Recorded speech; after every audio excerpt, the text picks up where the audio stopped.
street gospel, light of the temple. Sword swing, killer live from the ghetto. The hood messenger, let them know hell's close. Blackberry on the devil in a black cloak. Yo, what is up?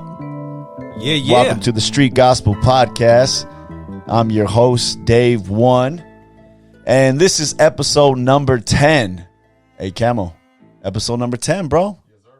So we definitely had a lot of good people here in the podcast. And our last podcast was with Arturo Pena, attorney at law. We had a lot of people hitting us up, wanting some legal information about that guy so they can help him out. But it was a good episode. We appreciate it. But today, we got somebody a little different for our 10th episode. We didn't want to get too serious today. We wanted to have a good time. We wanted to tell a good story. So I thought, hey, we'd have somebody come in and just talk about their life. Kind of share what they've been through, what they're going through this year in this crazy pandemic year. So this guy, he's a DJ. He's a father. He's a husband. He's a believer, an entrepreneur. I mean, I don't know how many other jobs he has. He must be Jamaican because he has a lot of jobs. But he puts events together. He's a Whittier native. He represents hard for Whittier. Dubs up.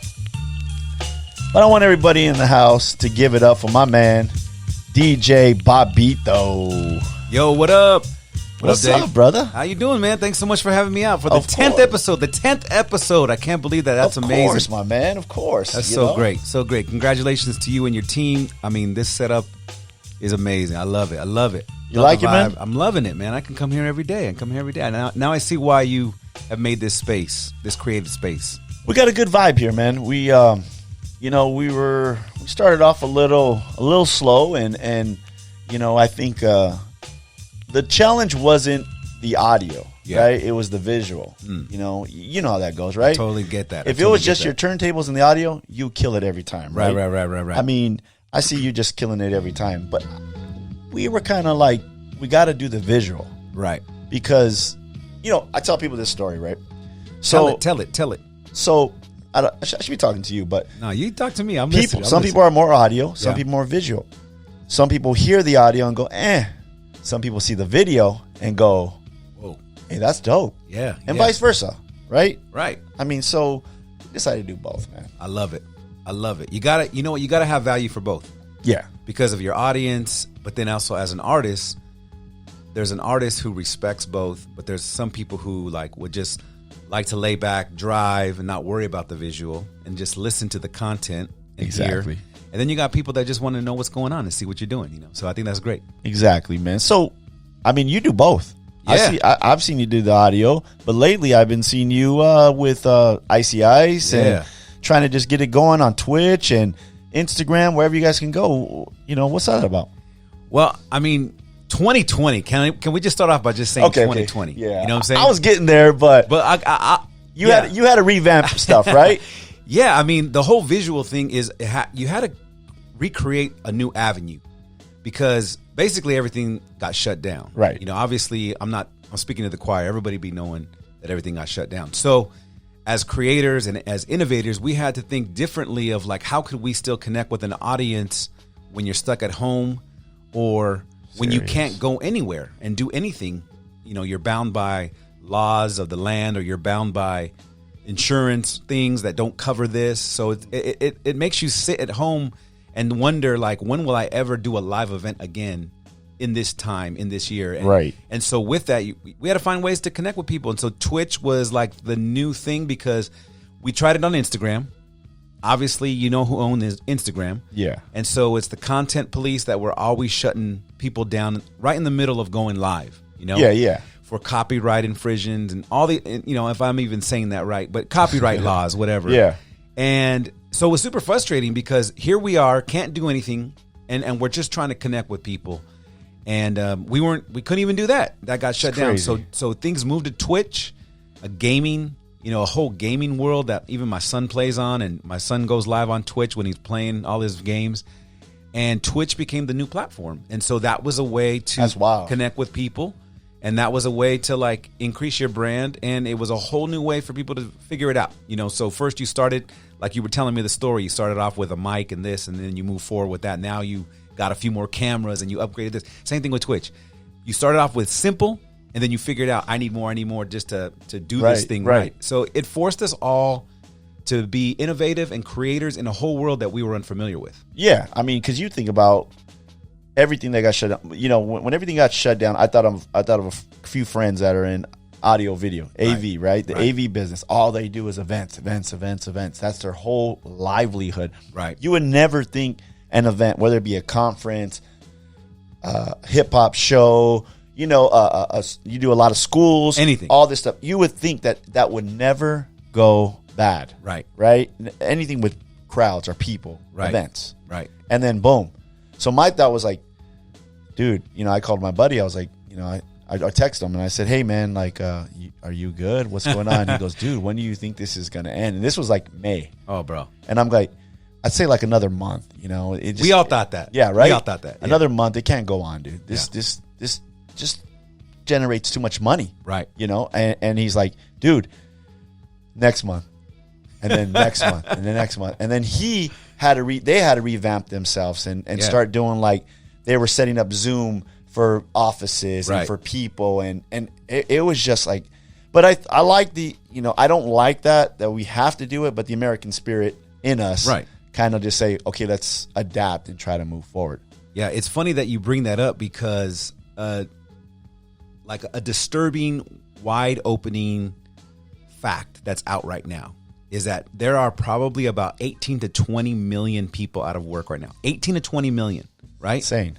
That is people who are doing catering at an event to, you know, facilities to people selling the tickets. But I mean, 18 to 20 million people out, which in our world, our workforce, the live events generates $1 trillion of the U.S. economy.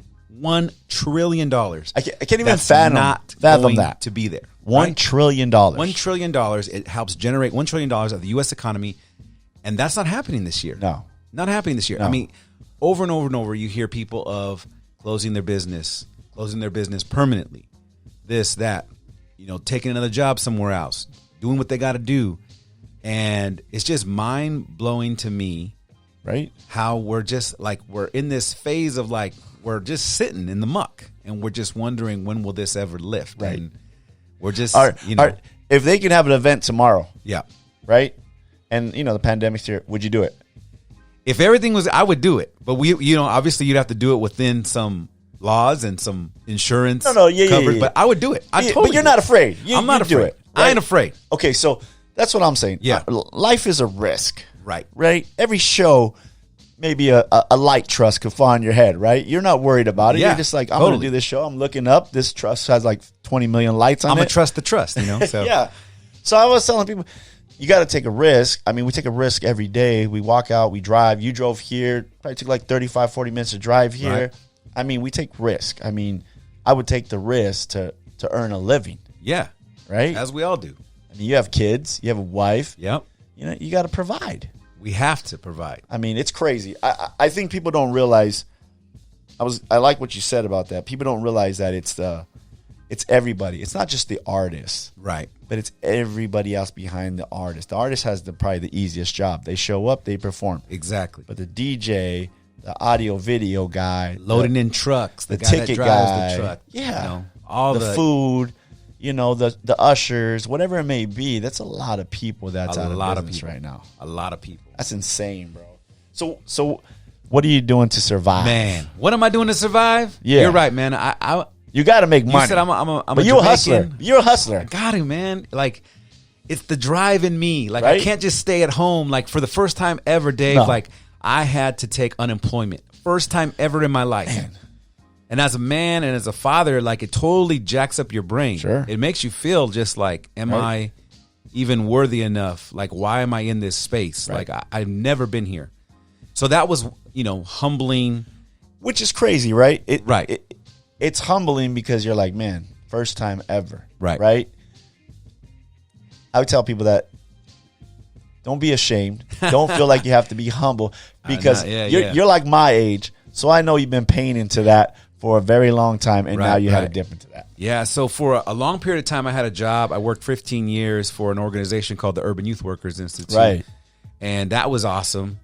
And then I moved out of, I transitioned out of that, totally healthy transition, still worked with them, and I launched my own business and company. And so, like, you know, my boss, which AKA corporate, was my wife. You know, like, I would tell her, hey, these are the things I'm doing, you know, now, and she approved them or said, you know how to, hey, you need to ask for more money for that, or you need to do this, or you don't do that, you know. So that was my boss, you know. And then this hits, and we're coming to a place where, you know, federal aid gets cut, this, that, and I'm making like $600 every 2 weeks, you know. And so we're just like looking at the bills and this and that. Now, mind you, I completely trust in God in this time. Yeah. Like, I have to. Right. Because like it stretched my faith like no other. But I came to a point where my wife was saying, look, we got to do something. And so I started applying for jobs. I applied for jobs everywhere. I even went to my local grocery store and said, yo, can I clean carts? Can I set up the vegetables? Can I do that? Can I do something? Right. Because we have that hunger inside of us, drive. not just, but we got to provide for our family. Sure. We got to do something. And so I'm not a lazy guy. I try to be a person of action, not just like sit back and just, oh, God has this. And so I have that trust, but I feel like God was calling me to go do something. I applied everywhere. Nothing, bro. Yeah, because nothing. It's not only you that's applying. Everyone. Millions. Yeah. It's crazy. Then, you know, my brother-in-law works for UPS, long time. My wife's like, you should go to UPS. And I was like, you should go to UPS. And I was like, all right, I'm at this place where I need to go to UPS. Yeah. Literally, I apply for UPS. An hour later, they say, can you come tomorrow for an interview? I said, okay, I go for an interview. Can you come back the next day for another thing? I'm like, okay. So I go back the next day. Can you start on Monday? And I'm like, okay. Start on Monday. You know, I'm in this whole process, training. I'm in a trailer. I started training Cerritos. That day it was 105 degrees. I'm in a trailer outside, sweating, losing pounds, which I don't mind, you know, working hard. And I'm learning how to just be in the ways of UPS. And so I was like, cool. So that's what I'm doing right now, bro. Like we opened up a new hub. I'm there. I got promoted to another position quickly, but it was loading trucks and doing the other things that I'm doing. And I've been there for about 2 months. The hard part about that is that all my supervisors are younger than me. They're like in their 20s. And like I'm trying to like figure out, yo, y'all don't have these communication skills, these business skills. Right. And I'm not saying like I'm coming in better than you at all. I'm just saying like what I've experienced and what others have poured into me and taught me, man, I was like, I need to help these guys. And so I feel like, and I say kids because they're kids, man. Like I could be their dad. Oh, God. You know what I'm saying? So every day I'm trying to like invest in these kids. And so this is where I'm at right now. I feel like God told me, like, look, for a long period of time, you did this. Right. You know who I've created you to be. And you know the drive and passion I've put in you to continue to do that. Right now, in this season, what I need you to do is I need you to sow. I need you to speak into some young men's life. Most of the people that work in my hub are men. I got a few ladies that work in there, and they're great people to work with as well. Just conversation and talking with them. But I see the field of young men. Right. I don't know where they're at with their dad's situation, if they have a fatherless dad or home life. But God told me, you know what? You need to just sow in them, encourage them. So here I am in these trailers, bro. We're talking business. We're talking about books. And some of these guys are like, yo, what the heck are you doing working here?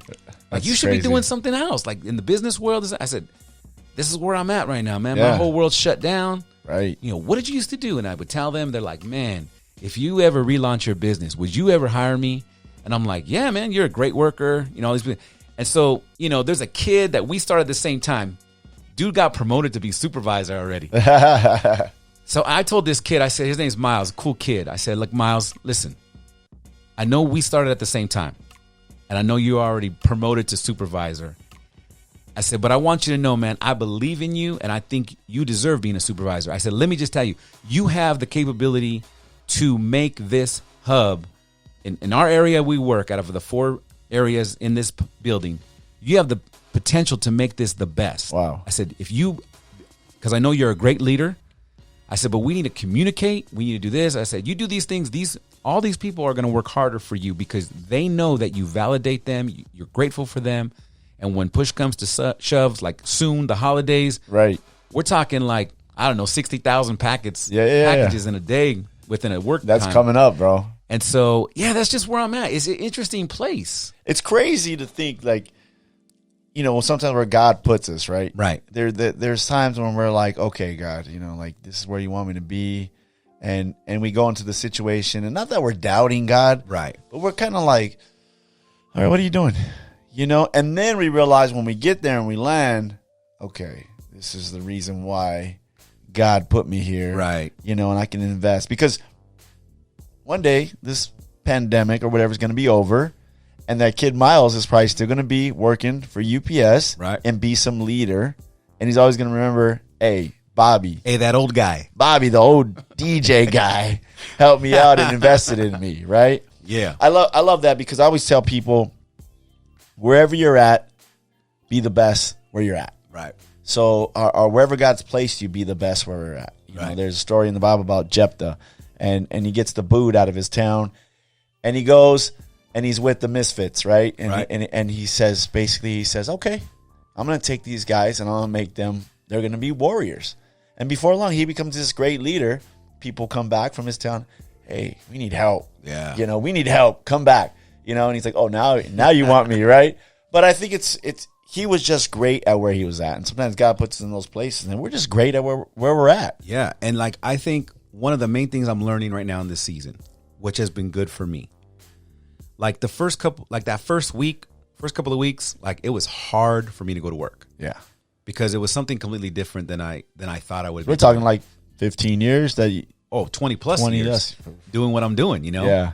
And like literally, bro, I was driving and I cried. I was frustrated. I didn't know what was going on.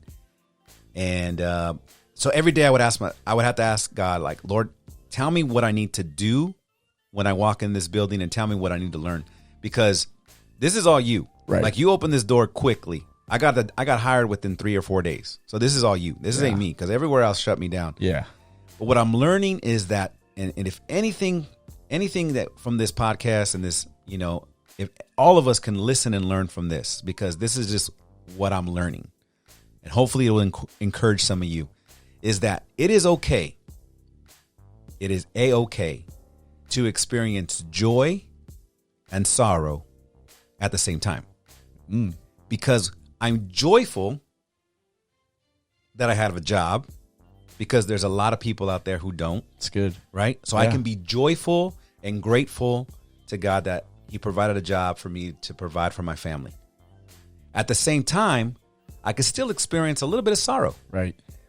Because for 20 plus years, I've been doing something completely different. Right. You know? But I think what I'm learning is that I'm taking some of what other people have poured into me, other mentors in the production world or in the business world, or all the other people that I've been able to work with, and apply some nuggets in this situation and still be okay with it. Yeah. You know, I'm so grateful for it. So now I'm a lot better now going to work. Yeah. I'm a lot better now accepting where I'm at. Right. Is it different? Heck yeah. But I'm grateful. It's a tough thing.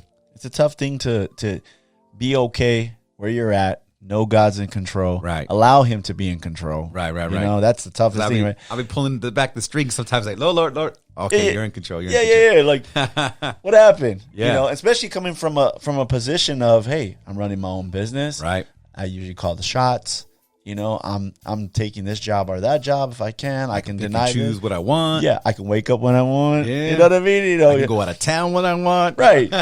So it's a big change, man. But it's good to hear the adaptation. I think that's the word. Yeah. But let's look it up. Can we get that? Can we look up? Yeah, look Siri? up adaptation. Is it adaptation? Yeah. So I mean, I love to hear that when people say that, man. It's been a good thing. Let's talk about DJ Bobbito, the chef. All right, let's do it. Let's talk about what. Wait, let's say this. How did you get started? Because I say that because I've seen you. You know, I used to be a little rapper in the back in the day. No, it wasn't very good. Then I got into some music, but I've always seen you around for 25 plus years, and you were friends with some of my younger siblings. Yeah. And so I would see you at shows and just in the same realms a lot of times. How did you get started DJing? Man, so I did start rapping back in the day. I wasn't that good. I was okay, whatever. But I think what drew me, like in my family history, like music was always a part of my family history. My grandfather had like a salsa orchestra, and my dad played drums and percussion. My dad's a percussionist. My brother's a percussionist. My uncle's a percussionist. So the flavor of the rhythm and the sound and all of that has always been, like, you could say, in the DNA, right? But I grew up listening to that, wanting that, and valuing that because it was a part of who we were in our family. DJing to me was just, I was so mesmerized by the DJ because with the DJ, like wherever you went, whether you were at a barbecue, whether you were at like a street festival, wherever, like the DJ had the power to captivate the audience and make the vibe like more intensified to, it could just be like a janky place, but the DJ was banging. Like, playing all the jams. MC gets the props. Yeah. But the foundation of the whole party, show, whatever it may be, the DJ has to be on point. On point. I mean, there's just no getting around that. Yeah. And so I loved all that. And I remember when I found my dad's vinyl collection. And I started going through all these stuff. I was like, man, who's Willie Bobo? Nice. Who's Buddy Rich? Who's this? Who's that? You know, and I started going through all these albums. Who's Earth, Wind, and Fire? Ah, dang. Nice. Who, you know, all these people that I was listening, and I started playing the records and listening to them. And I was just like, man, this is amazing. Like, and so since then, like when we were at hip hop shows, I was always hanging out with the DJ, watching the DJ. And then I was always with some of my friends like, yo, man, let me try, let me get on. And that's how it all started, you know, years back. And then I started collecting my own vinyl, finally saved up money to buy my own turntables. And back then it was vinyl. So it was actual vinyl. Oh, vinyl. Vinyl. Yeah. What people don't use nowadays. Yeah, I still use them, right? But they're the Serato vinyls. But yeah. So what's funny what you said about a generational thing, right, of music. Right. My dad was big on music.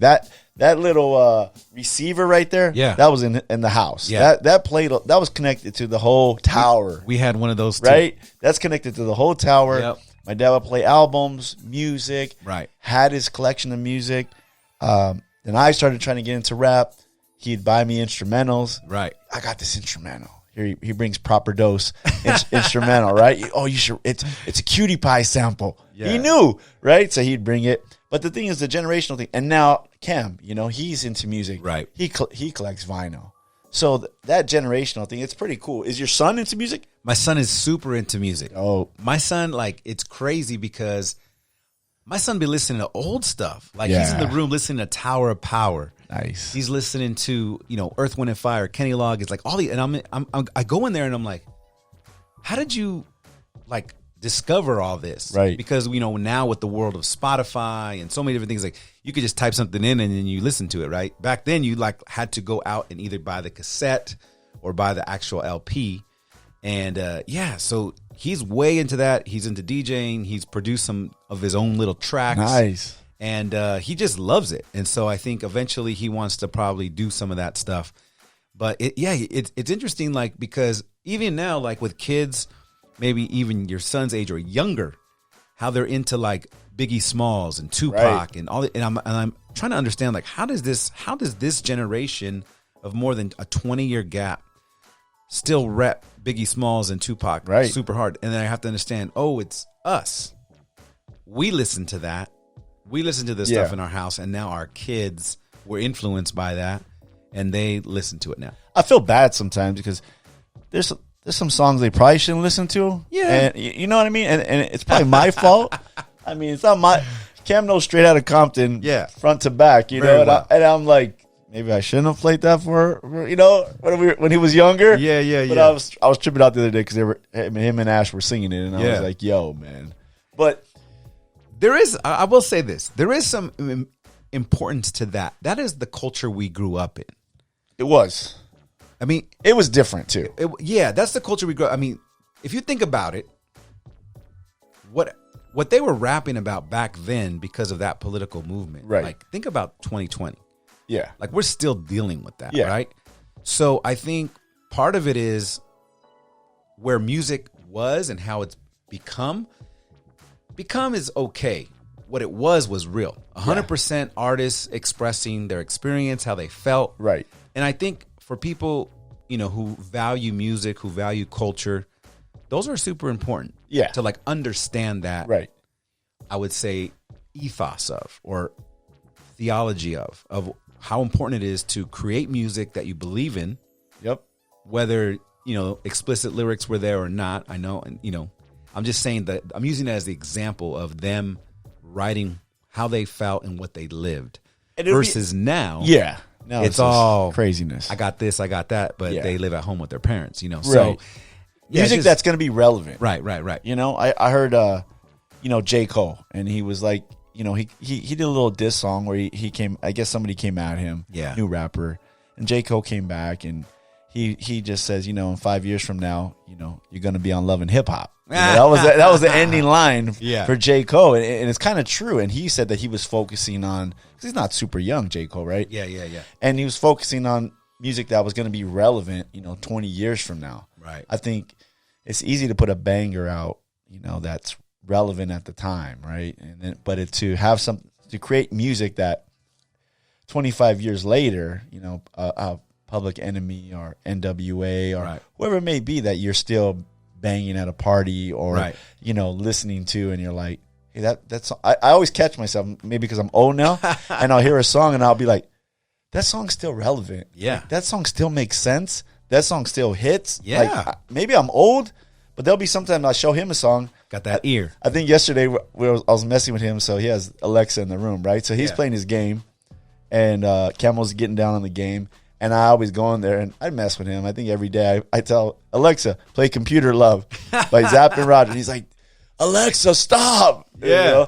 But yesterday he was playing his game, and I started playing, telling Alexa to play all these songs, and it was funny because I put on Beepers by Sir Mix-a-Lot, right? Yeah. And Beepers, like, irrelevant, right? Unless you work at the hospital or in the doctor, right? And so he's like, it's a pretty dope beat. And so we started talking about music. So, this guy that, Baby Got Back, but that's probably a corny song. But he also makes... And my Posse's on Broadway. Posse's on Broadway, you know what I mean? Beepers. I go... Buttermilk Biscuits. Yeah, he was pretty decent. He for the time. Yeah. You know what I mean? So, those songs that are just timeless. Let's talk about that. Timeless. Let's talk about that. If Dave 1 was DJing a party. Here we go. If Dave 1 was DJing a party, right? You had the opportunity, you had the crowd, the vibe, everything. Name 3 songs you would drop to keep that party going. What? Now you're asking me the questions. I'm flipping the table, literally flipping my tables to you, asking you the question, because I know in your mind, in your brain, you got a lot of knowledge of songs, bro. You got me off guard on that one. Yeah, we're keeping it. And then I'll share a couple of mine. This is gonna be controversial right here. That's okay. But I wanted to ask you this one too, man. But I'd probably... I know you did. That's why I flipped it. I know. I'd probably not started off, but right when it starts going, yeah. I would probably put on Ain't No Fun. I was gonna say that because I was thinking as I was driving over here, I would probably play the same song. I would put on Ain't No Fun. Now, for all my believer friends out there, and I am a believer in Christian, I would have to, lower the levels on those certain parts. Play the clean version, squeaky clean. Play the clean version. But I think a lot of people, the crazy thing about that is a lot of people sing those parts. Yeah.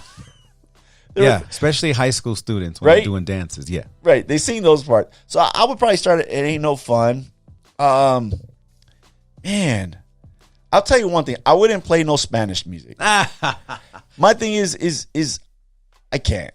I mean, there's 2 songs. There's that Suavemente song they put on. Yeah. And that's when I leave. And there's some other one. Al Carnival. Yes, that one. See, I already know. Yeah, right? So you're a DJ. You know this was not scripted, just by the way. This is just the vibe we got right The here. vibe. Those are 2 songs. I bounce. I'm like, okay, I had enough. Like, there was a couple of times I could feel that. Right.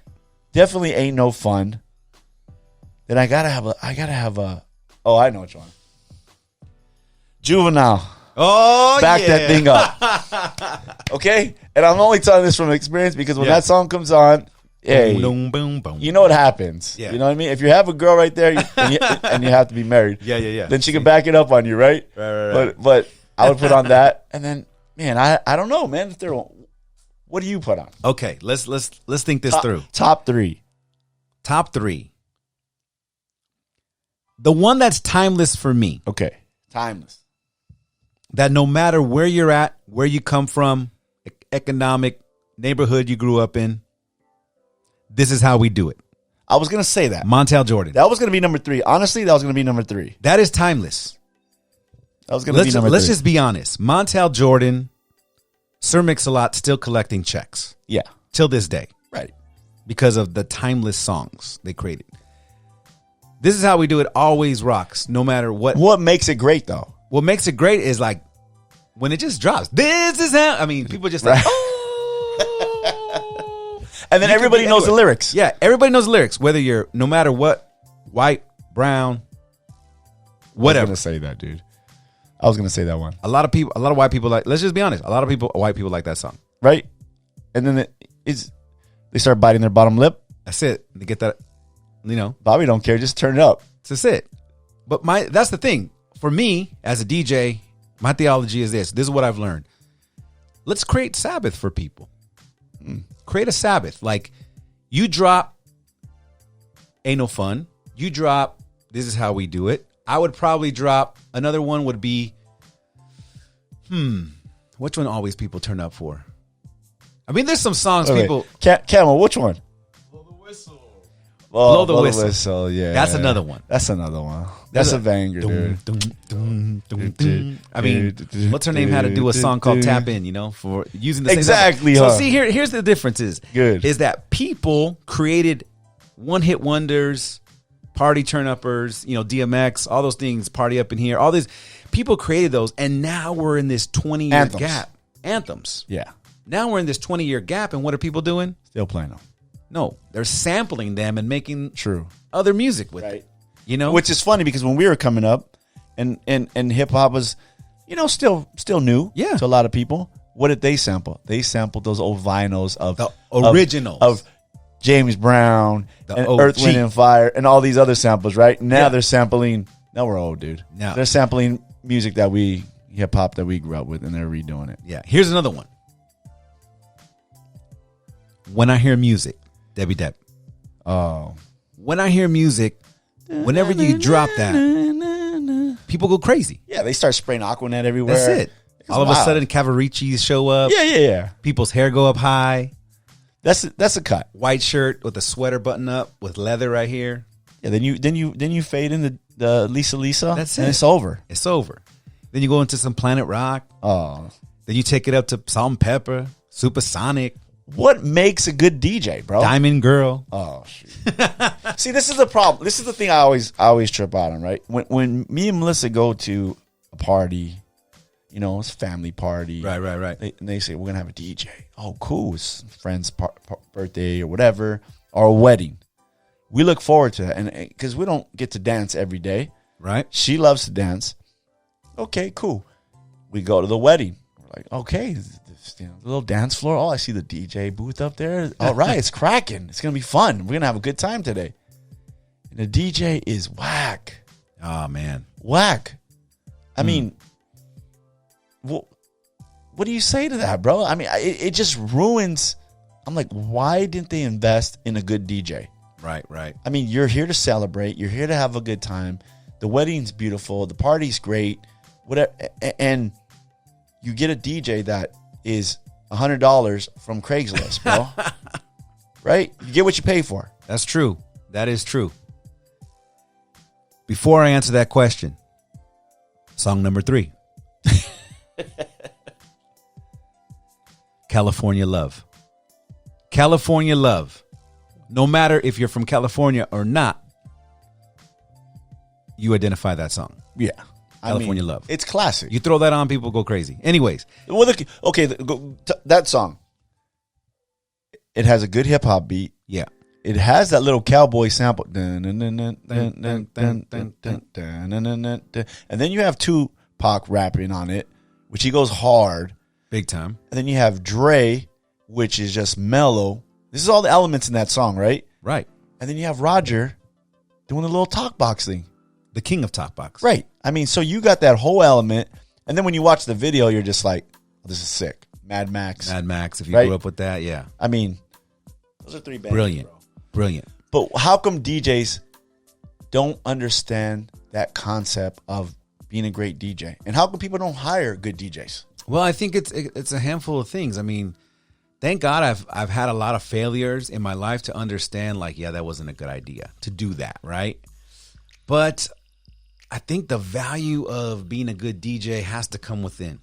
Like the ethos of just valuing what other, like it's you have to have that. Let's create the Sabbath. Like if you create the Sabbath for somebody in all areas of work that you do, basically you're creating this. What do you mean by creating the Sabbath? So create Break the it down. Sabbath is like, for me, like when I look into a crowd, you know, if I'm at an event, a convention, a conference, a wedding, a birthday party, like we have to think, what am I going to play that's going to make people respond the way I hope they respond?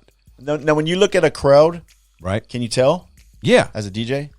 Yeah, some crowds are hard to read. I will say that. You might be playing some jams and no one's dancing. Right. And you're like, okay, maybe they're not the dancing crowd. Right. And that's happened to me a few times. And then you start getting nervous and start doubting yourself, all this stuff, you know. But I think what we're trying to do is, if you can have the value of creating Sabbath, like taking people back. So for instance, you hear a song, you're like, instantly you're back in 8th grade on your bike with the ice cream man out front playing with your friends, or you're in college. Some memories. You play Just a Friend, or you play Ice Ice Baby, or it's something that people be like, oh, dang. They identify with. Right, like some Tribe Called Quest, or something like where everybody would be in their dorm rapping songs and do that, or the anthems of like Casey and JoJo or Crossroads, or Right. where everybody knows the lyrics and they go back to those days. That's what I'm talking about, like playing jams of people, taking them back to that Sabbath of like, I remember this, right? So if we can have the value of that, but then also the value of this event is not just about me. It's about engaging all these people here and bringing them together through the unity of music and dance. Right. And you can if you have that value of that, like that's going to help you in your DJ career. That's going to help you whether you do radio, whether you do live events or on Twitch. Because then if you're boring or you don't play good music, people can just click over to somewhere else, you know? So I think that's what I mean. Like, man, if you could help people just experience that time in their life where this feels amazing. I remember this. I'm glad I'm in this moment. Like that'll help people become better DJs, because I think I've met a lot of DJs who are really great, but they're about themselves only. Right. And so when you move into a position and you're only about yourself in your business, in the workforce, wherever, if you're only about yourself, that will only get you so far. But if you are about connecting with people and about making the event an amazing experience for your client, Right. for them, that's going to help get you farther. So I think with that said, if you're a DJ, let's say you're not a very good DJ yet, you know, you're still developing your craft. And I think there's probably a lot of DJs that come with a set list. Right. Thinking like, I put this set together. It's a banger. Right. Right? It's a banger. It's a banger in his room. It's a banger with his crowd. Right. Right? It's a banger at his tia's birthday. Right. But if you go with a set list to a corporate event, Right. or to some event that, you know, that's a wedding or a party, and they're different types of people. Right. You can't do that, right? No. I think you have to, a lot of it, what a lot of people don't understand, there's a lot of preparation. So there's a lot of preparation. Like if I'm doing, just say for instance, I've DJ'd for Chick-fil-A. Yeah. Did a big event at the Anaheim convention for Chick-fil-A. It's called Red. 6,700 store operators coming from all over the world. Wow. So that company is a little bit more conservative. Sure. So I had to do all the work, and I had literally had to pick all the music and present it to them, and they had to approve it, right? Yeah. Then there's other companies like Nike or other things we've done events for where it's just like play whatever you want. But you still have to do the work. Like you have to go through all the music and prep the songs and download this and get this version and this, that. There's a lot of behind the scenes that people don't understand. Right. People think you just show up and play. Pick a song on your laptop I'm and talking whatever. hours and hours. Like now with the digital world of, I still use turntables with Serato with my laptop, but to build all those playlists, to research the music, to download it, to get this version, to get the new edit, to get this, like it takes a lot. And to know what's relevant now. Yeah. We hired a DJ one time. You weren't available. We hired a DJ one time, and it was family friend's son, and he had done a good job. And then, a few years later, we hired him again. Came, did somebody's party here. I think a Halloween party a couple 2 years ago. And he came, and he played the exact same songs that he played years ago. He wasn't into DJing no more. Yeah. And he didn't know. I think Melissa told him, like, hey, can you play this song? And he's like, what's that song? And it was a relevant song, like, now. Wow. So just staying on top of your game, you got to stay on top of it, right? Know what's good and what's out there right now, right? You do. I mean, you have to, just like if you were in, like, computers and this and that, videoing, you got to stay up with the latest technology and programs, because, like, I think this is what I do. If I do different events like dances and stuff, like say, for instance, high school dances, I've been doing those for years. When I meet with the ASB, I ask them, like, hey, can you help create a list? Because there's a lot of music that I don't know, I'm not familiar with, right. because YouTube, I mean, there's people started, because the whole corporate world of record company and this and that, people started putting out music through YouTube. And so there's this whole thing of YouTube music that I've never even heard of, but kids be turning up to it. And so I wanted to make sure. So I'm not afraid. Don't be afraid to ask the questions. Right. If you don't know the music, that's okay. Learn it. Yeah. Learn it. Do I like a lot of the music out now? Nah, not really. But I got to have it to stay relevant, so that way I can play music with it, where we're going and different events, right? So we have the new songs. There are some bangers that are out now. There are some but my heart and gold, man, is like 90s, 2000. I mean, that's it. Those songs, they're still timeless in some places, But so you're always still perfecting your craft. Yeah. Still getting better, still trying to figure out what's relevant. I think one of the things is, you mentioned Icy Ice. I try to surround myself with DJs who are better than myself. Like, I can't get to a level in my head. We can't get to whatever craft we do. We can't get to a level in our head where we feel like we're here. Right. We've made it. We've peaked out. That's it. That's anything, right? Anything in life. Anything in life. Fatherhood, being a husband. Yeah. All whatever of that. It may be. You got to surround yourself with people who are better than you. Right. One, it keeps you humble. And two, it keeps you as a student. Yeah. And so when I get in the room with other DJs who can cut better than me, juggle better than me, all these different things, I'm aware of that.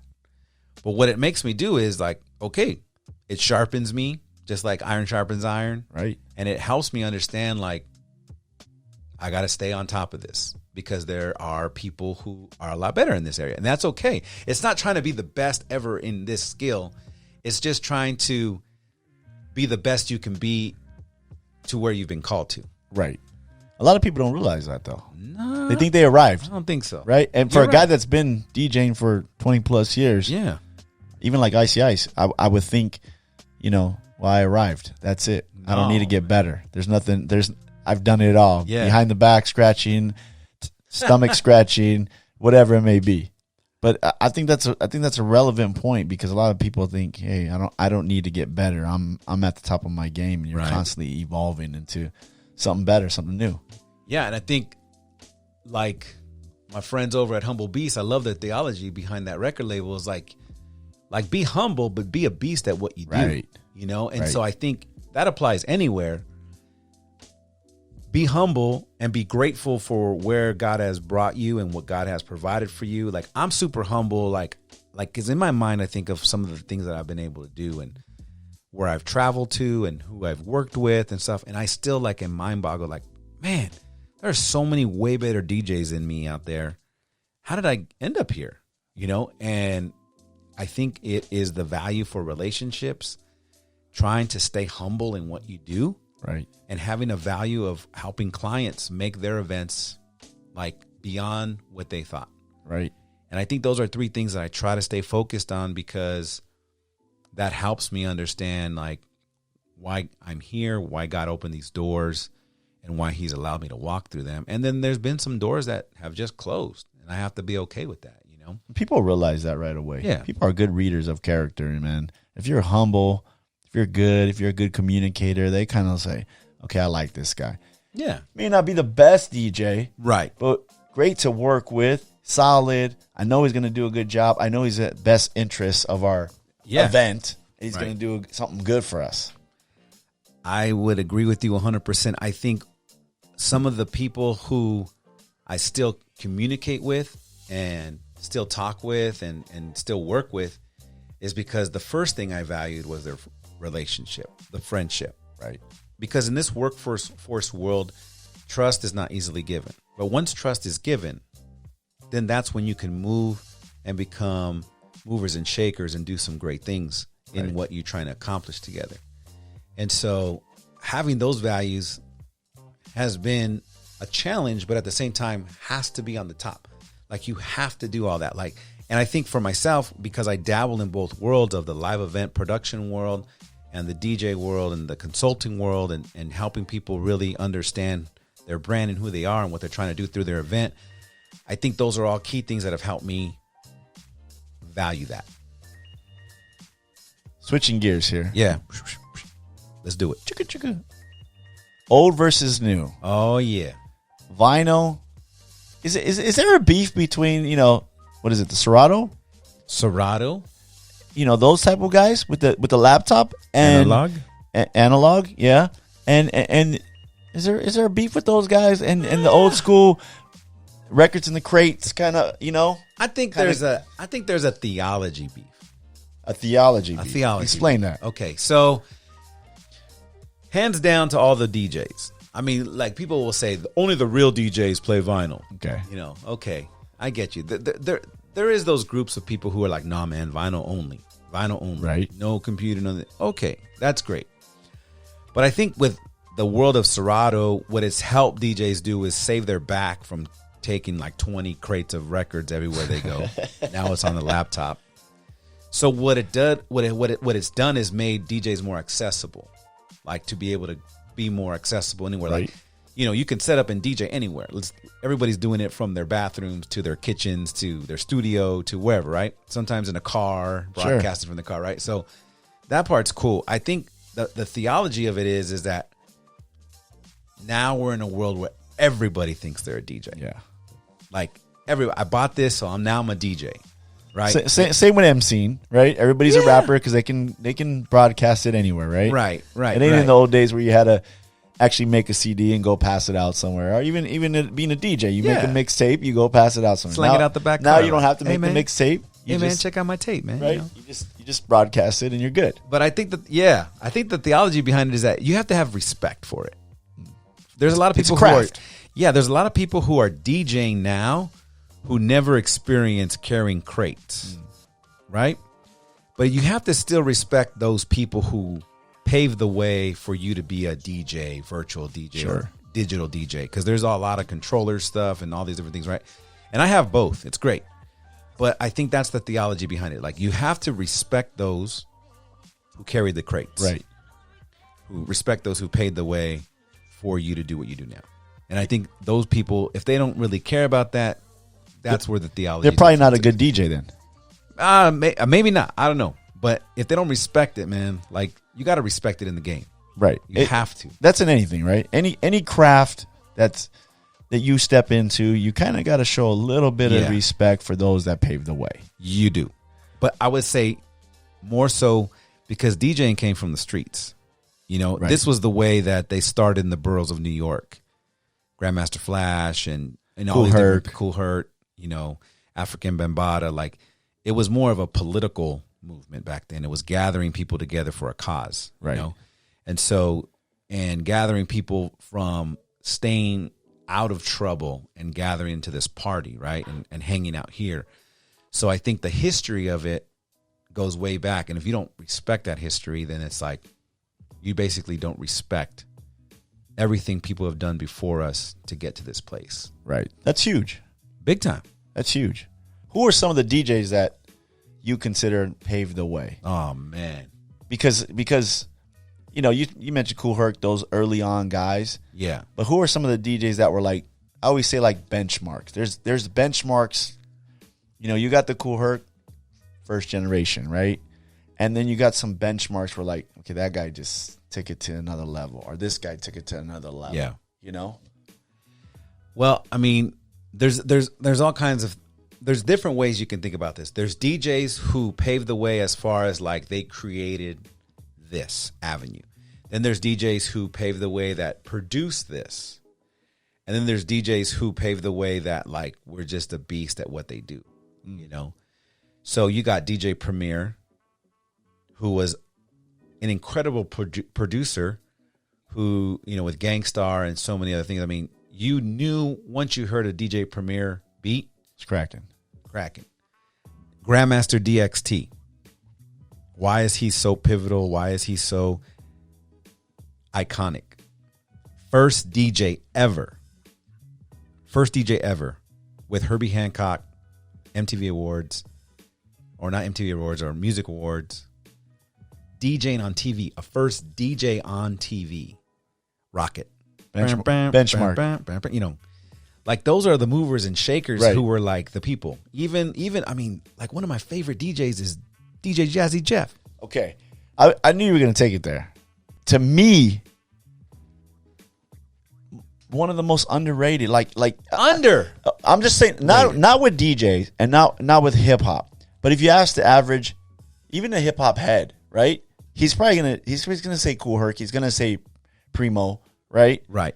But Jazzy Jeff, a lot of people don't look at him like. But tell us a little bit about Jazzy Jeff. You know why? Educate us. Because Jazzy Jeff was a clown on Fresh Prince of Bel-Air. Right. Uncle Phil was always throwing just him out that, the front a lot of door. people didn't even know that was him. Yeah. Okay. A lot of people were throwing, you know, Uncle Phil was throwing him out the front door. He was this like person you don't take serious. He was one of my favorite characters. Yeah. Fresh Prince of Bel-Air. I Yeah. love Jazzy Jeff. But then like back in the day, like those cuts when it was Fresh Prince of Jazzy and Jazzy Jeff, I mean, The Magnificent was an amazing song. If you can, Google The Magnificent, DJ Jazzy Jeff and Fresh Prince. Brand Or New look it up. Funk. Brand New Funk. Oh, he kills All it. those. Kills it on that song. Those cuts and the production of that was like mind blowing. He was great. But even now, I mean, what he is doing now here, talk about someone who took something and created a whole culture, right? So he has this thing called Playlist, which is like camp for DJs. Right. If you get invited to Playlist, you're somebody, right? This guy be bringing every DJ around the world you can think of, and they all get together and DJ. And like he sits back and he's telling them, "You're amazing. It's not like all praise to me." Right. He's created this whole culture and brought everyone in. And to me, like Jazzy Jeff, like he's like an innovator of like beyond. Like this dude's over 50 years old, still like murking turntables, Right. still like. If you see him do this thing for Serato, he did it out in the middle of this field.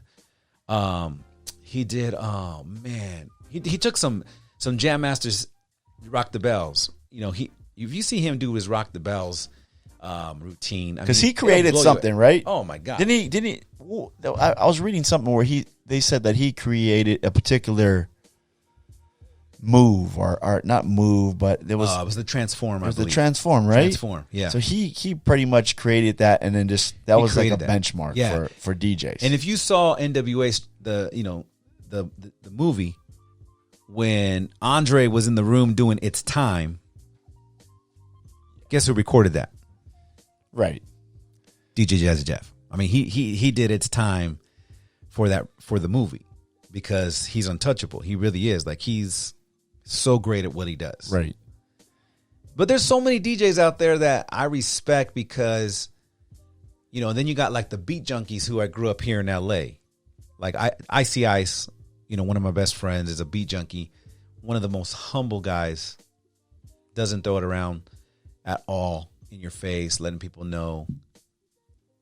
But like they developed a school, in Glendale. So they got the beat junkies sound of school, and now they're mentoring and teaching all these other DJs, men, women, kids, people of all ages who want to. And I think that's like amazing to take that and share train that. people. Yeah. Share that. You know, a lot of people get something or learn a little craft and oh no, I'm not showing nobody. It's my thing. Yeah. You know what I mean? If I show them, then that's it for me. But to actually show people, I've seen some kids DJing. Right. I guess there's this little girl that DJs and she freaking kills it. Oh, DJ Livia? Yeah. Man, she murks it. I'm like, that's like one of the things where it's a generational thing, right? Her dad was with DJ, I heard, and then showed her music. All and her brothers are dancers and B-boys. Yeah. And then now she's signed a money team, DJing, you know. It's insane, bro. For Kanye and Kim and all these people at their houses and stuff like that, you know. But DJs, man, like even in the world of the gospel, you know, like DJ Promote. Yeah. One of my great homies, I'm in a crew called Table Turner DJs with him and Aslan and SP and rest in peace to the homie, aka DJ Effecto. You know, so it's like just having those brothers around me has been awesome. Just to like, you know, promotes out DJing with Lecrae and he's doing a bunch of other stuff, but like he's still, he's so good at what he does. Like I sometimes I'm mesmerized by how people think and how they create and how they see like the patterns and when to drop the samples and stuff. Like Promote is like the beast of remix. He is so good. And he's making other people's shows completely better because of the giftings that he has. And so that's the thing too. You're right. Like the DJ can take something that's mediocre and make it so much more because they're allowed the freedom to create. Right. I mean, any show starts off, it's the DJ, right? The DJ gets everybody hyped, right? I hope so. And then the MC comes. Right, And right. I think I realized that after a couple of years of trying to rap, I was like, I should have been a DJ. It was way more funner. You know, you get the props, you get the love, and you're just controlling the whole thing. Yeah. But I like that because, you know, with you, man, you were rapping, but you were adding guitars behind it and some drop D bass, you know, when 540 was rolling. Yeah. Come on. Oh, man. I was there, you know. So, like, I mean, that was fresh. I mean, it was good in the time. I mean, even when back in my days.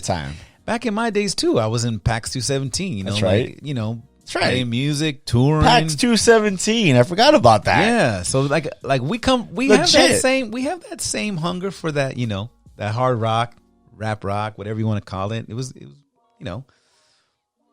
So it's been good. Changing gears once again. 1, 2. Let's change. Bobbito gets dressed up. Yeah. Wife gets dressed up. Yeah. You're going to a party. Yes. And have fun. Looking to dance. You know, been stressed out at UPS, man. And, come on. You know, and you're like, let's go. DJ's whack. Oh, man. How much does that bother you? And how much do you just want to go up there and say, hey, man, let me give you a little advice? Or are you now just like, well, it is what it is? I remember in my earlier days, I would try to go talk to the DJ. I'd be like, hey, man, maybe you should play this. Or hey, maybe you should play this, you know. Or if we were somewhere, people would be like, hey, Bobby, you should go DJ. You should go. And I'm just like, you know, that's like telling somebody else who's leading the project, hey, Bobby, you should go lead the project, you know, for them. It's like, no.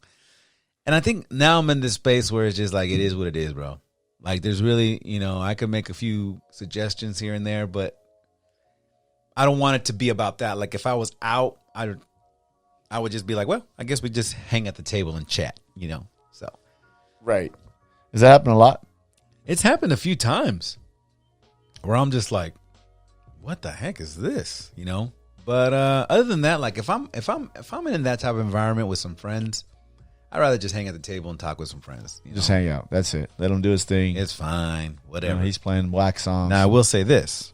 If it's an event that I'm producing and I hire this person, then I'll make sure I correct it. You know? How are you gonna correct? You gonna give him the boot and take over? No, I'm just gonna do a pep talk. Hey, pep talk. Hey man, we need to change it up a little bit. We need to do this. We need to do that because that's the difference. Is if I'm working for a client and they're trusting me to bring in my network of things, Right. then like I need to make sure that everyone's on their A game, you know. But other than that, like I just let it be. You just gotta let it go. Let it go.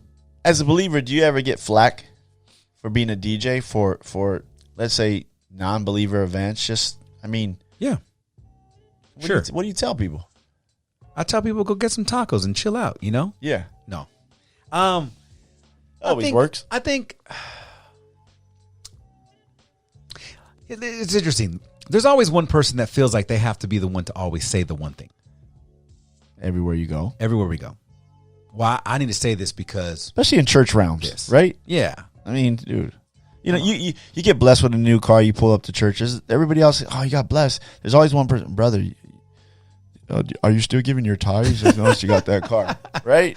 Something stupid like let me that, tell you, right? And there's always a Debbie Downer. Yeah. I mean, we called them Debbie Downer, but now they Right, call them right, Karens, right. right? Yeah. So there's always the Karen that comes and, hey, I saw you got a new car. Are you making more money? It's always something stupid, Yeah, right? yeah. But do you get that? I mean, as a believer, guy that grew up in church, do you get the flack from people like, why did you play Yeah. that song, brother? Let me tell you, I have a couple experiences that I could share.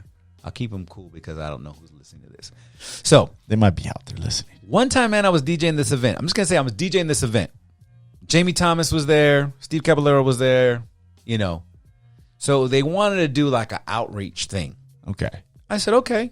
So for those that don't know what outreach is, and if you go to church and they tell you it's an outreach, you're just reaching out to the community and letting them know about Jesus, about the gospel of Jesus Christ. Right. Right. So it's a total church event. When in the realm of church, it means something involving church, rather than Christ, whatever. Right.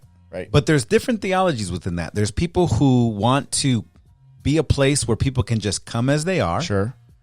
And play music that they're familiar with. So that For the they'll come neighborhood in and unsaved. For the neighborhood. Right. Okay. Then there's people who are like, no, you could only play this. Right. Because we don't represent that. So there's two different theologies Yeah. behind that. The person that was hired me to do this said, I want this theology. I want just play whatever, you know, this and that. Just make sure it's clean. Makes Great. your job easy. Cool. I can do that.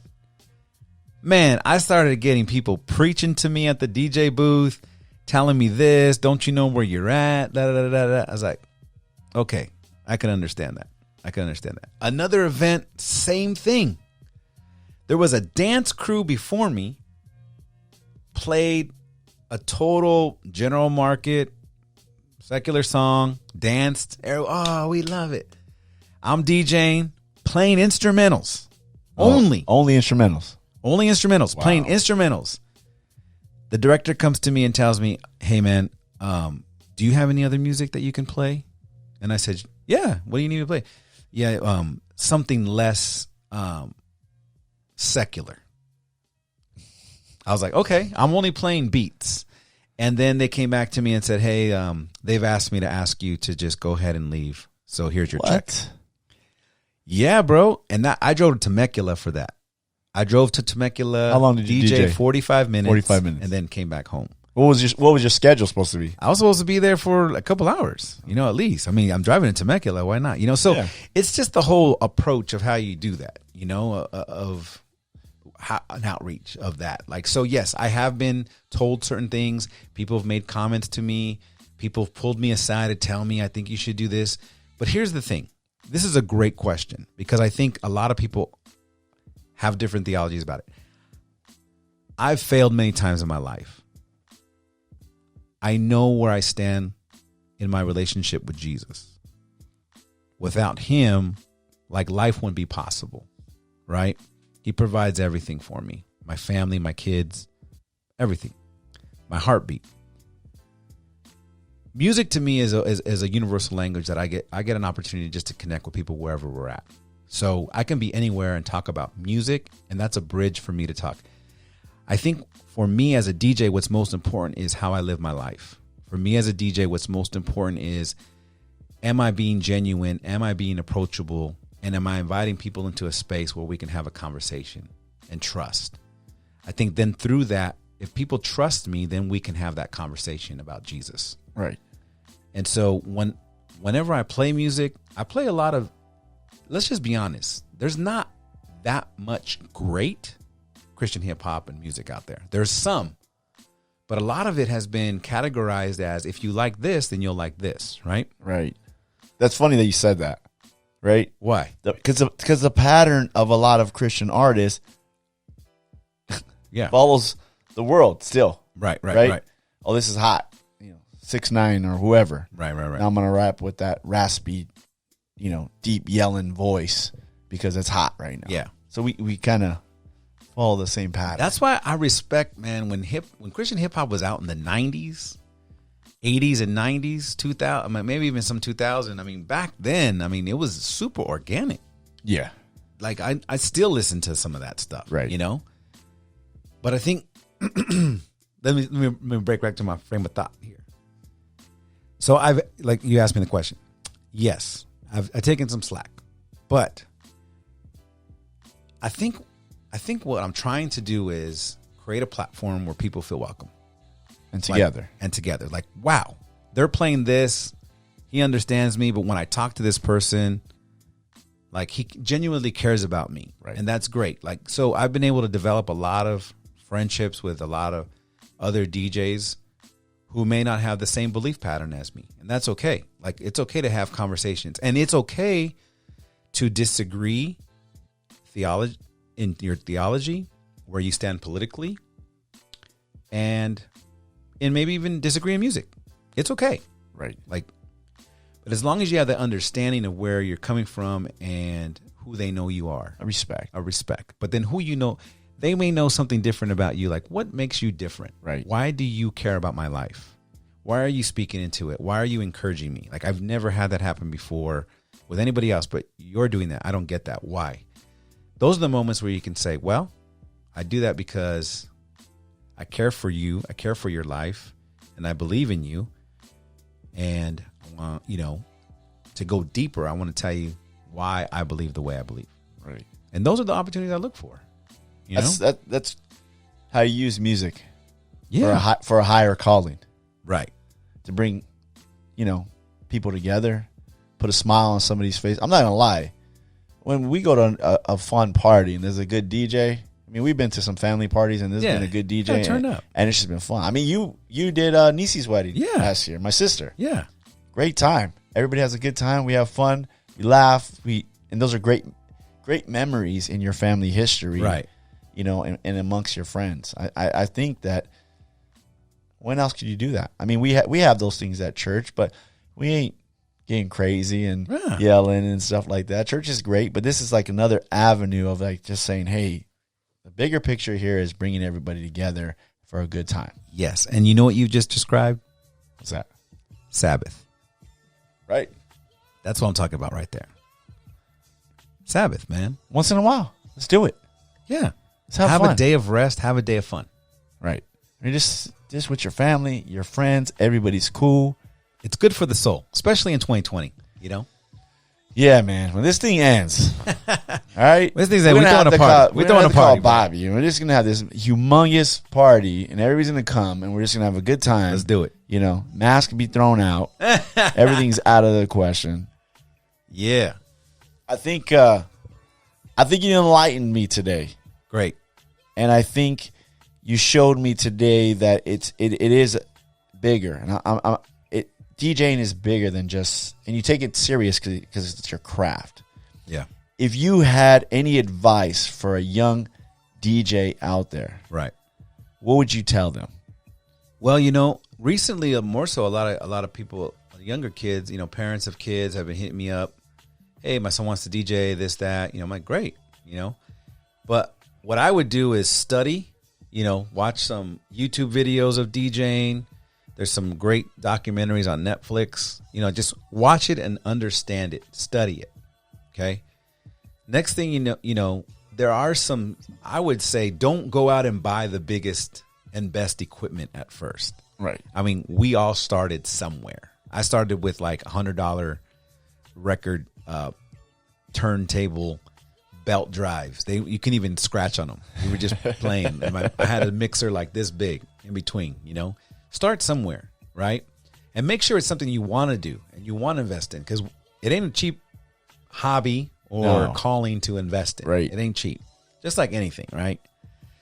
And I would start going through your music and get like a little controller. There's this amazing little controller that Newmark puts out or Hercules puts out. It's like probably like $100. You could just hook it up to a laptop. You can just start with that. I would start small. Start small and make sure this is what you want to do. And then from there, build yourself up. As you become more confident and you feel like you want to do this, that's what I would do. And then maybe start DJing for your family or your friends first and see how that goes. If that goes well, keep going up from there. But don't buy, $4,000 worth of equipment and then you're done 1 month later, Do you remember your first gig? Let's see. I started DJing, man, like in record shops and like backyard parties. Let's just say I even DJ. I used to DJ like at your mom's house over in Downey. Yeah, you did. In the DJed backyard. a couple times for parties over there back in the day. So like I started at little parties and then I started when I was in another band called Big Dog Small Fence back in the day. We were like East Los Ska, so it was like a sublime Latino vibe. And I started, DJing with them and then doing shows with them. And so like those are like the first things I remember doing. But it was always started in my room.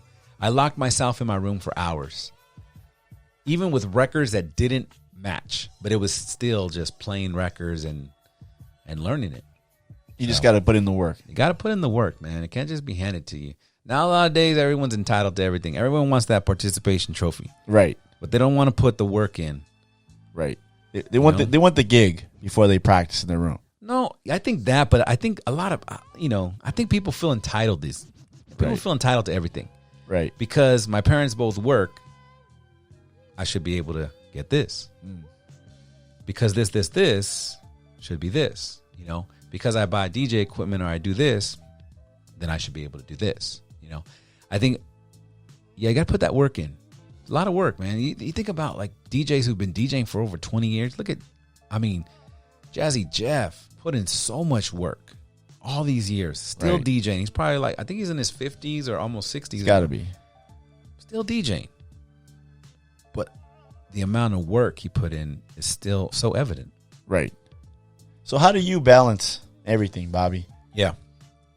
Your beliefs, Christianity, being a husband, being a father, being a DJ, entrepreneur, event coordinator, all that. Yeah. How do you balance that? In 2020 or before? Like for me, like the way I balanced it, I'll tell you how I balanced it on the marriage side. Marriage side is that everything I did was approved by my wife. Together. You guys been together how long? We're coming up on 19 years, November 11th, 19 years. Congrats. Thanks, bro. But like everything that I do, I approve through my wife. Like I have to have that. We have schedules that we both approve and we work together. Communication, like you have to have that balance. But like there's some times where I need just space for myself. So, you'll be like to hear this. I started working out with a friend. He turned his garage into like an MMA gym. There we go. So I've been doing that, man. Good. And that's been mentally for me, that's been helping me. Sure. But now being at home all the time with my kids, like I'm home all the time and then working is like, I have to stay creative of how we stay connected because we're always together. Like before everybody was gone. That's your space. And then you're like, okay, how do we create space to come back together and hang out? Now it's like, how the heck do I get out of here so I could have space to myself, So I think with the balance of that is great communication before, approving all the events and my calendar, what I do, like have some accountability with that. And you just got to make the time. I mean, before I was a workaholic, I will say that. When I was working a lot, man, work was priority to me over family. And that wasn't healthy. And so, as you're listening in and maybe you're in a space right now, like you got to prioritize what's healthy in your life, physically, eating good, working out. Like those are all great things to help you mentally stay sound. But on the spiritual side, I mean, you got to surround yourself with some great people who will speak into your life, who will encourage you, Yeah. who will sharpen you, and who will give you some sort of spiritual encouragement. I mean, this walk with Jesus thing sounds so easy, but it takes work because I'm a person who likes to be in control of my life. And the more and more I'm in control of my life, the less and less he's in control of my life. That's good. And with that you can't do both. Like you gotta give somewhere, you know? So you got to surround yourself with some great people, some good accountability, and people that can speak into your life to make sure that you're not being a knucklehead, you know? So good, man. Hey, thanks, man, for helping me. And having me. I appreciate Of it. course, man. Helping me and having me. It's good to talk all these thoughts out. I appreciate it. All right. So one thing me and Camo have, Yeah. we call it the Furious Five. Okay. And we ask you 5 questions. Okay, here we go. Thanks for coming too, man. I appreciate it. Good knowledge I learned today. 5 questions. Oh, boy. Here we go. I better get some water real quick. All right, get some water, Bobby. DJ Bobbito, the chef. Wait, the chef. How Yeah. did the chef come in? The chef. So one of my dream jobs was I wanted to be a chef. Oh, I wanted to go to culinary school, all of that. I started working in the kitchen, worked about 4 jobs at the time, you know, and learned a lot in the kitchen. I used to cook when I was on tour, all that stuff. I used to cook for all the guys. My boy Coy, DJ Coy, I remember Corey. LA Symphony. He started calling me Bobbito. Bobbito the chef. Bobbito the chef. Bobbito the chef. Cooking it up on the 1s and 2s. And that's how I got my name. There we go. Hey, all great nicknames Yes. are given to you by somebody else. It's true. If you make up your own nickname, Yeah. It's not as cool. it's not as cool, bro. All right. I always think of that when I say, "Hey, Gata, come here." All right. Here we go. Run them off. Renegade. Let's Ready? go. Let's do Yeah. it. Song you most hate to play but have to at every event. Every party. My gosh. Every party, wedding. You hate to play it, but you have to play it. I'd say Macarena, man. Seriously? I You hate played that song? I hate it too. Yeah, it's in my contract. But you have to play it's in my contract. It's in my contract that I do not play that song. I do not play Macarena. I do not play Hokey Pokey Dance. Yeah, see, I do not play YMCA. I just don't. I'm about good quality music. Right. It really makes you sound corny when you play those songs, right? I hate that. It just is not Yeah, good. those 3 songs I don't care for. All right. So that's me. Those are 3 good songs that I can't stand. If somebody plays those, I'm out. So we're on the same page. I'm out. All right, number 2. Yeah. You only can listen to one album Oh, for the rest of your life. What album is that? wow. Beats, rhythms, and rhymes. Tribe Called Quest. I knew you were going to say a Tribe Called Quest song. I knew it. Album. I knew it. Those, I mean, they're untouchable, man. I can put those on. You can put those on in a coffee shop. You can put those on in a clothing store. You can put those on. Cam's loving you right now. That's his favorite group. Yeah, you can put those on anywhere, and you know you'll also want to be drinking some Dr. Pepper. You know, so it's all good. I think what makes it a great album is you got your highs and lows of that album, right? You got your seriousness, you got your fun. You know, you got a great MC, you got great beats. Bugging out makes a great album. Oh, right. You constantly listen to it every day, and then a great album is from 1 to 13 or 1 through 12. They're just you don't have to hit fast forward. You don't have to hit nothing. Skip nothing. Repeat. Tribe Called Check Quest. the rhyme. Tribe Called Quest. Cap. World tour. There you go. I think I know the answer to this one. Midnight Marauders. Go ahead. Next question.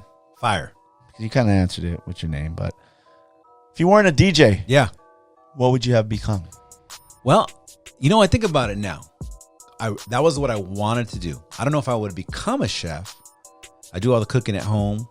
My son's actually doing all the cooking. Are you a good cook? I'm decent. Okay. I'm decent. I'm a decent cook. I can't rock like, your mom. She's a great cook.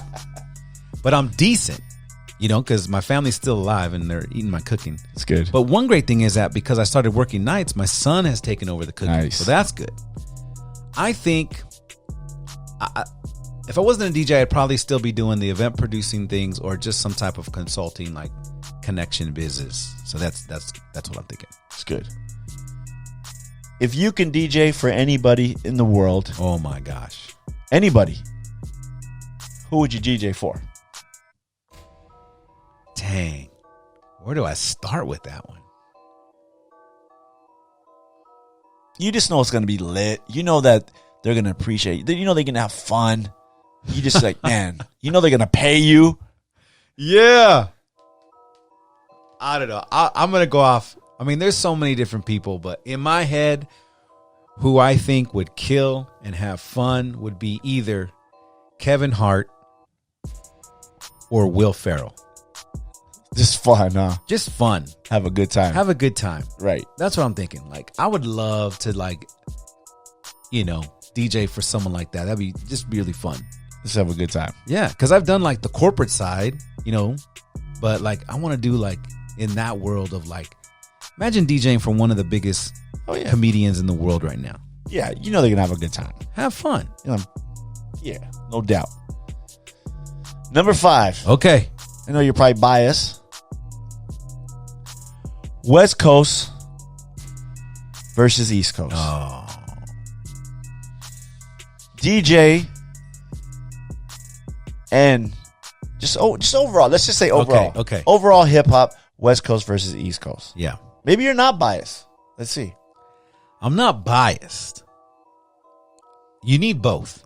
If you don't have both, it can't exist, right? I think people that know music realize that. Right.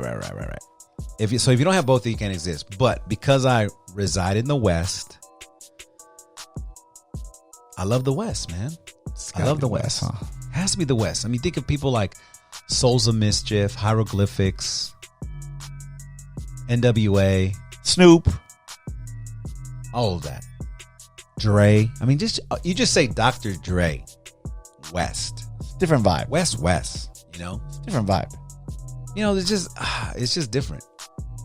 It's just a whole different culture out here. Like, I don't think the East would understand, like, why there's such a high value right now for lowriders or people hanging out or graffiti and in the West. The East looks so different, you know, but you need both. Right.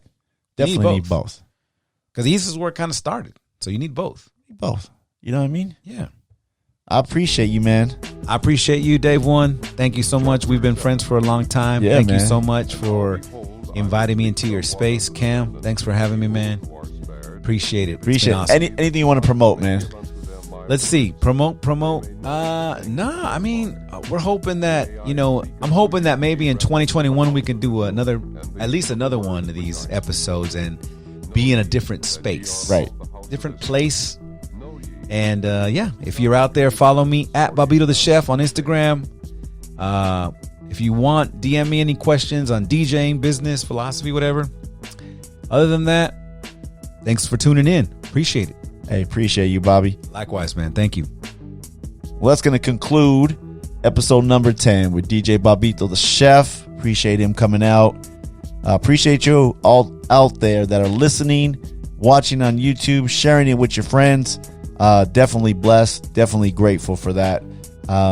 Check us out. We'll be number 11 maybe next week, Cam. You still down with me, Cam, or what? Okay, I just want to make sure, man. Cam's a man. He's my producer, so I need him. He was on Amazon right now. He was checking some Yeah, he's buying some stuff probably. Thanks, man.